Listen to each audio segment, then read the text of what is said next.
La ferveur n'a pas manqué tout au long de cette matinée, mais cette journée de clôture est aussi le moment où des décisions collectives sont rendues publiques. Et l'Église protestante n'a pas mâché ses mots sur le nucléaire, parlant d'actes graves et fautifs de l'État, évoquant des poursuites devant l'Organisation des Nations Unies pour crimes contre l'humanité, ou encourageant le peuple à se lever, par exemple, contre le projet Ecopark.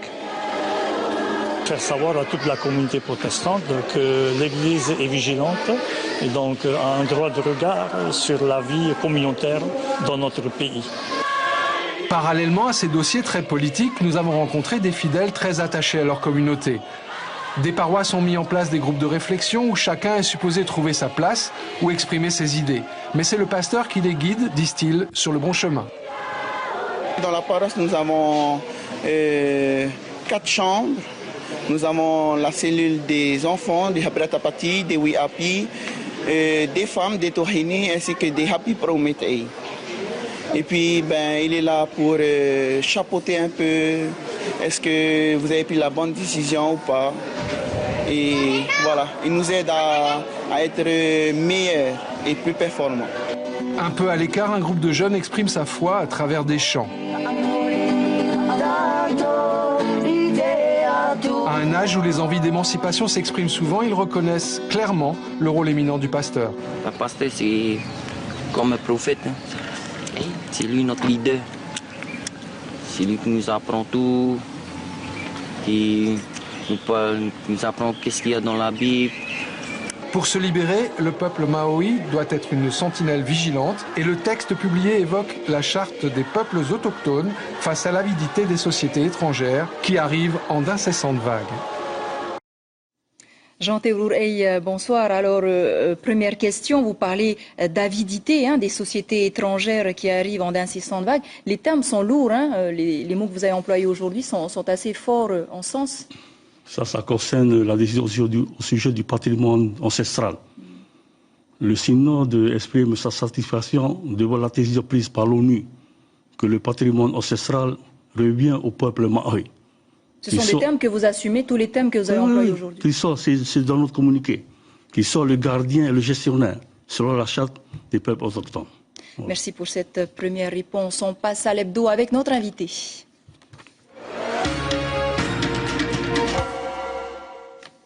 Alors, Jean Théodour Hey, le combat de l'Église protestante contre le nucléaire remonte à 30 ans maintenant et vous envisagez de porter plainte contre l'État devant les Nations Unies pour crimes contre l'humanité. Pourquoi ? 193 essais nucléaires ont été faits à Maui, aériens et terrestres.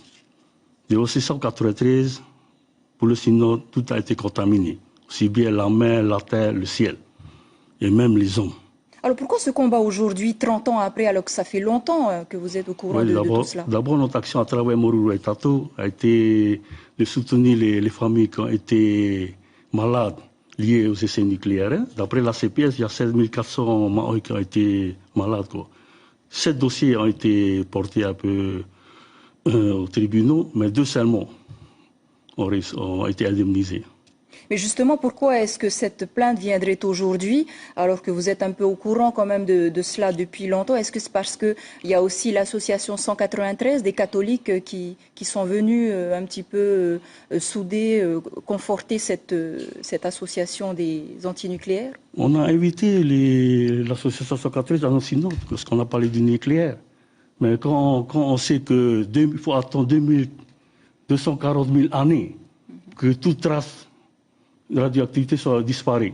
On s'inquiète devant tout ça. Il y a des générations qui vont disparaître. Alors comment est-ce que vous allez vous y prendre pour déposer cette plainte devant l'ONU? L'Église protestante a ses réseaux d'églises. Il y a d'abord le Conseil des églises du Pacifique. Il y a aussi le Conseil écuménique des églises. Et on a nos représentants à l'ONU. Voilà. On va utiliser nos réseaux d'églises. Alors, vous parlez aussi de libération du peuple maori. Pourquoi une question aussi philosophique? Ce n'est pas philosophique pour l'Église protestante. C'est un thème qu'on a retenu puisque l'année prochaine, on va fêter les 500 années de la réforme. Et la réforme, c'est un peu pour nous le moment où on a libéré les consciences, les esprits, libéré la parole. Et la définition pour l'Église protestante du peuple maori aujourd'hui, c'est tous les enfants que certains Maori a accueillis. Parce que le peuple originaire, c'est le peuple Maori. Et certains Maori a accueilli tous les enfants des différentes ethniques. Aussi bien le Maori que le chinois, l'occidental et les autres ressortissants. C'est ça le peuple Maori pour l'Église protestante Maori. Et c'est ça sa confession de foi. L'Église s'est toujours fait aussi le défenseur de la culture maori, de la langue surtout. Alors on sait que même lorsque le Reo-Tahiti avait été interdite dans toute la Polynésie, l'Église protestante a toujours défendu cette langue dans les écoles du dimanche. Aujourd'hui, où est-ce que ça en est? Si vous êtes venus pendant toute la semaine au synode, toutes les paroles qui sont passées, il y a les jeunes qui ont parlé la langue, qui ont parlé de leur terre, qui ont fait le orero, et qui ont accueilli tous les synodes pendant les 13 paroisses du premier arrondissement de la comtesse de Tahiti. Vous allez dire que la langue et la culture est toujours vivante sur notre fénois. Jean Théodour, merci beaucoup pour ces réponses. Jean Théodour, on vient de parler des vols de téléphones portables. Alors aujourd'hui, beaucoup de jeunes sont livrés à eux-mêmes, livrés aussi à la délinquance. Cela interpelle l'Église protestante Maori. Oui, ça c'est une question importante pour l'Église protestante Maori. Avez-vous des solutions par rapport à cela ou des propositions?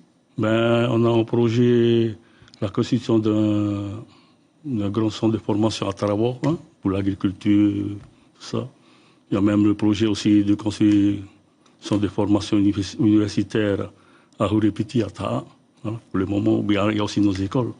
Pour le moment, on fait ça. Puis il y a toutes les actions que font nos paroisses, les 8 arrondissements, 7 à Tahiti, 7 à Mahonu, et puis il y a un arrondissement en Nouvelle-Calédonie. Je m'adresse au père que vous êtes. À votre avis, d'où vient un petit peu ce problème-là de délinquance, des jeunes qui passent leur temps à voler? D'où ça vient? C'est un problème familial? Est-ce que vous avez essayé de discuter un petit peu de ça? Oui, c'est d'abord un problème familial. Il faut que les parents assument leurs responsabilités d'abord. Sinon, on va laisser les jeunes comme ça faire ce qu'ils veulent, quoi. Mais aussi les associations qui aident tout ça. Il n'y a pas seulement dans l'église, il y a aussi les associations des autres églises, même aussi dans les territoires. Il faut travailler ensemble pour notre jeunesse. Vos jeunes au sein de l'église sont sensibles à ces problèmes? Ils sont très sensibles. Mais la semaine prochaine, on va faire venir tous nos jeunes jusqu'à 30 ans. Ils auront un rassemblement là à Roué et ils vont travailler là. Sur ces questions-là? Sur ces questions, oui. Autre question, est-ce que vous comprenez ces Tavanaks qui demandent au pays plus de compétences pour gérer leur commune? On vient de voir dans l'hebdo. Je ne sais pas. Vous n'avez pas d'avis à ce sujet-là? Non. Je laisse ça au Tavanaks. Chacun son travail. Tawitinena a créé aussi son parti, Tauhuturau. Quel rôle pourrait jouer ce nouveau parti politique sur l'échiquier local? Il faut croire à la jeunesse. Il faut donner la chance aussi à Tawitinena, voir ce qu'il va faire. Vous croyez à cette jeune génération de politiciens? Moi, je crois. Il faut attendre. Il faut attendre les résultats pour ne pas lui juger. Il y a d'autres qui ont créé, mais pourquoi pas à lui?